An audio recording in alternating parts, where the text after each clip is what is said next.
Assalamualaikum warahmatullahi wabarakatuh.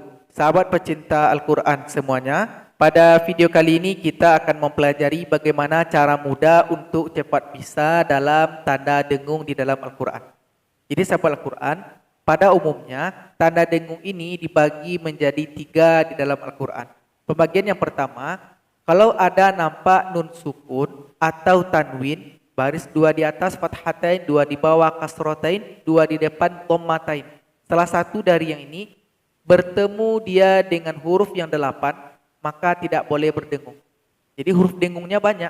Jadi hafal saja huruf yang tidak boleh berdengung. Jadi nanti kalau jumpa nun sukun atau tanwin dengan rolam, kita singkat menjadi rol. Rolam, ahaha, kho'agho. Nah, jadi itu cara mudah menghafalnya. Rol, ahaha, kho'agho. Bertemu dengan yang 8 ini nggak boleh berdengung. Selain yang 8 harus berdengung. Jadi hafal saja yang tidak boleh berdengung. Supaya lebih mudah dan cepat paham, coba kita lihat contoh. Untuk contoh, mari kita lihat surat Al-Zalzalah. Coba lihat dulu di ayat yang ketiga. Di sini ada nun sukun bertemu dengan sin. Yang menjadi pertanyaan, masuk nggak sin ini kepada huruf 8 yang kita baca tadi? Rol, ahaha, kho'agho. Nggak masuk, berarti dia harus berdengung. A'udzu billahi minasyaitonir rajim. Bismillahirrahmanirrahim. Wa qalal insanu ma laha. Jadi dengungkan di sini selama 2 harokat atau 2 ketukan. Lihat lagi ayat keempat, ada tanwin, baris 2 di bawah, kasrotain, berjumpa dengan ta. Masuk enggak ta ini kepada huruf 8? Rol, ahaha, kho'agho. Enggak masuk, berarti dia harus dibaca dengan berdengung. Yauma idzin tuhadditsu akhbaraha. Lihat lagi ayat yang ke-6. Di sini ada tanwin berjumpa dengan ya. Masuk enggak ya kepada huruf 8? Rol, ahaha, kho'agho. Enggak masuk, berarti dia harus berdengung. Di sini ada lagi tanwin berjumpa dengan huruf lam. Masuk enggak lam kepada huruf 8? Rol, rolam, ahaha, kho'agho. Masuk, berarti dia enggak boleh berdengung. Karena dia masuk huruf 8. Yauma idzi yasdurun nasu ashtatan liyurau a'malahum. Lihat lagi di sini. Ada huruf ya. Nun sukun bertemu ya. Ya enggak masuk huruf 8. Berarti dia didengungkan. Di sini ada lagi tanwin baris 2 di bawah kasrotain berjumpa dengan kho. Kho termasuk huruf 8. Berarti dibaca dengan tanpa berdengung. Tanwin bertemu lagi dengan ya. Ya tidak termasuk huruf 8. Berarti harus berdengung. Faman ya'mal mithqala dzarratin khairan yarah. Jadi sahabat Al-Quran supaya lebih cepat paham tanda dengung pertama ini, hafal saja huruf-huruf yang tidak boleh berdengung. Itu apabila nun sukun berjumpa dengan tanwin, yang tidak boleh berdengung ada 8.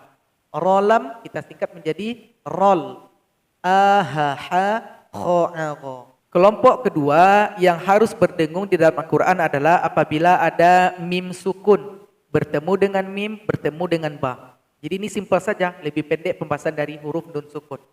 Mim sukun boleh berdengung apabila berjumpa dengan mim dan berjumpa dengan ba.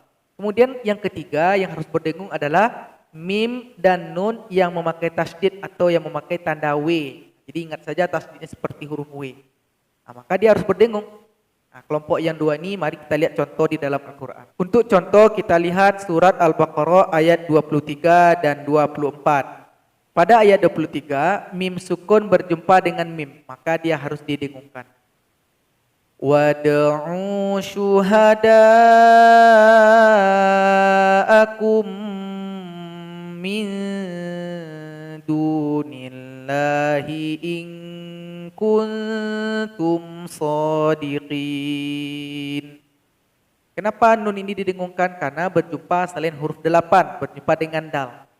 Di sini juga nun sukun didengungkan karena berjumpa dengan kaf. Kaf bukan huruf 8. Nun sukun juga didengungkan karena jumpa dengan ta. Ta bukan huruf yang 8. Kenapa mim sukun ini tidak didengungkan? Kenapa ini didengungkan? Kuntum shadiqin. Tum ini enggak boleh didengungkan karena berjumpa dengan shad.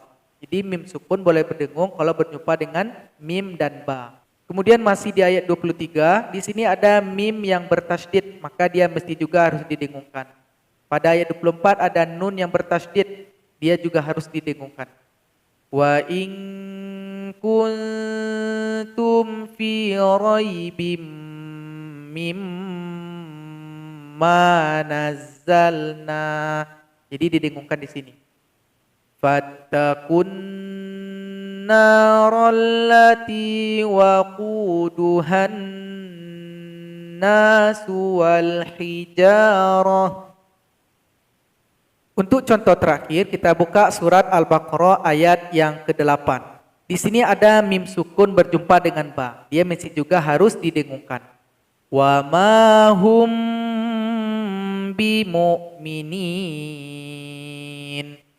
Kemudian di sini ada mim bertemu ain. Apakah boleh dengung? Enggak boleh dengung. Mim boleh berdengung apabila berjumpa dengan dua huruf mim dan ba. Jadi di sini enggak boleh didengungkan. Baca jelas saja. Walahum adzabun azim. Untuk kesimpulan, tanda dengung di dalam Al-Quran itu ada 3. Yang pertama, nun sukun dan tanwin berjumpa selain huruf yang 8 ini. Yang 8 ini berarti tidak boleh didengungkan. Apa saja huruf yang 8 itu? Rol, rolam, ahaha, kho'ero. Dan hamzah biasanya di Quran cetakan Indonesia ditulis dalam 2 bentuk. Ada yang seperti ini dan seperti tanda huruf alif. Maka itu sama saja. Kemudian tanda dengung yang kedua apabila ada mim sukun berjumpa dengan mim dan mim sukun berjumpa dengan ba. Sedangkan tanda dengung yang ketiga apabila ada mim dan nun yang bertasydid. Moga bisa dipraktekkan dan dicoba di rumah. Moga bermanfaat. Wassalamualaikum warahmatullahi wabarakatuh.